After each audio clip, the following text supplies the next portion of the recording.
Assalamualaikum warahmatullahi wabarakatuh. Saya Yaya Masulia, calon guru penggerak Angkatan 9 tahun 2023 dari Kabupaten Tangerang.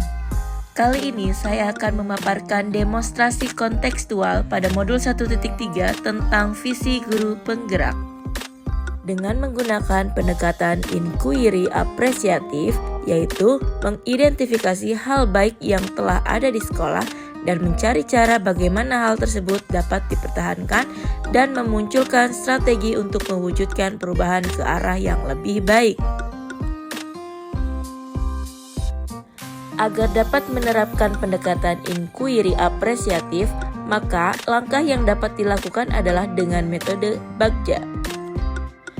Bagja terdiri dari: yang pertama adalah buat pertanyaan utama, kedua ambil pelajaran, ketiga gali mimpi, keempat jabarkan rencana, dan terakhir atur eksekusi. Yang pertama adalah buat pertanyaan utama, yaitu berisi pertanyaan-pertanyaan untuk menentukan arah penelusuran. Yang kedua ambil pelajaran, memandu bagaimana pengalaman positif dari individu, kelompok atau komunitas lain yang akan dijadikan pembelajaran. Yang ketiga gali mimpi, berupa narasi keadaan ideal jika prakarsa perubahan telah terwujud. Yang keempat, jabarkan rencana, yaitu mengidentifikasi tindakan-tindakan yang akan dilakukan. Dan yang terakhir, atur eksekusi, yaitu membantu transformasi rencana menjadi nyata. Berikut adalah visi saya sebagai guru penggerak, yaitu menghasilkan murid yang berpikir kritis, inovatif, berkarakter mulia, dan unggul dalam prestasi. Untuk mewujudkan visi saya tersebut, maka saya membuat prakarsa perubahan, yaitu membuat pembelajaran yang inovatif dan menyenangkan. Adapun tahapan Bagja yang saya buat adalah sebagai berikut. Yang pertama, buat pertanyaan utama. Pertanyaannya, apa faktor penghambat dalam penerapan pembelajaran yang inovatif dan menyenangkan? Kedua, bagaimana upaya untuk membuat pembelajaran yang inovatif dan menyenangkan?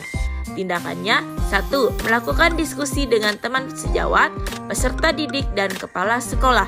Kedua, mencari referensi, model, metode, dan media pembelajaran yang inovatif dan menyenangkan. Yang kedua adalah ambil pelajaran. Pertanyaannya, apa strategi dan faktor pendukung dalam membuat pembelajaran inovatif dan menyenangkan? Kemudian, apakah ada guru dan praktik baik apa yang dilakukan untuk membuat pembelajaran yang inovatif? Tindakannya, mengumpulkan informasi berbagai macam strategi yang akan diterapkan, mengumpulkan data sarana dan prasarana yang mendukung, melakukan pengamatan terhadap pembelajaran yang telah dilakukan, dan mengumpulkan dokumentasi praktik baik yang telah dilakukan. Yang ketiga adalah gali mimpi. Pertanyaannya, bagaimana langkah awal untuk membuat pembelajaran inovatif dan menyenangkan? Siapa saja yang berperan dalam hal tersebut, dan apakah kebiasaan-kebiasaan yang baru yang saya bayangkan jika guru membuat pembelajaran yang inovatif dan menyenangkan?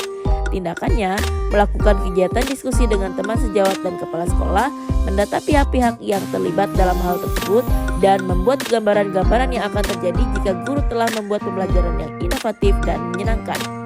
Yang keempat adalah jabarkan rencana. Pertanyaannya, bagaimana langkah-langkah untuk mewujudkan pembelajaran yang inovatif dan menyenangkan? Berapa lama waktu yang dibutuhkan untuk mencapai pembelajaran yang inovatif dan menyenangkan? Dan apa indikator keberhasilan dalam membuat pembelajaran yang inovatif dan menyenangkan? Tindakannya, menyusun langkah-langkah dalam mewujudkan pembelajaran yang inovatif dan menyenangkan, membuat kalender sesuai dengan langkah-langkah, dan membuat tabel indikator ketercapaian pembelajaran yang inovatif dan menyenangkan. Dan yang terakhir adalah atur eksekusi. Pertanyaannya, siapa yang harus dilibatkan dalam mewujudkan pembelajaran yang inovatif dan menyenangkan? Siapa yang memantau ketercapaian pembelajaran yang inovatif dan menyenangkan? Dan kapan pembuatan pembelajaran yang inovatif dan menyenangkan dimulai? Tindakannya, menyusun daftar pihak yang dapat membantu dalam mewujudkan pembelajaran yang inovatif dan menyenangkan, berkomunikasi dengan kepala sekolah dan pengawas sekolah, dan membuat tabel kalender kegiatan dalam membuat pembelajaran yang inovatif dan menyenangkan. Demikian rancangan tindakan perubahan berdasarkan tahapan Bagja. Semoga dapat membawa perubahan ke arah yang lebih baik dengan berpihak pada murid. Terima kasih, salam guru penggerak. Wassalamualaikum warahmatullahi wabarakatuh.